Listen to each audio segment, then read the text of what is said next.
Hello everyone, welcome to the Hard Reset channel, and today I'm going to show you how to charge the RingConn Gen 2 health ring.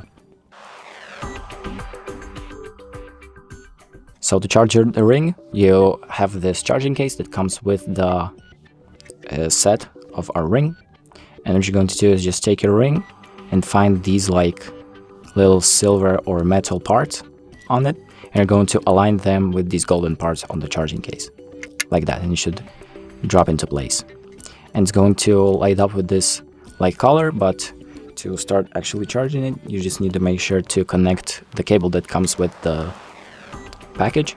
You just need to connect it, and it's going to flash in white, and that means that it's now charging. And that's about it.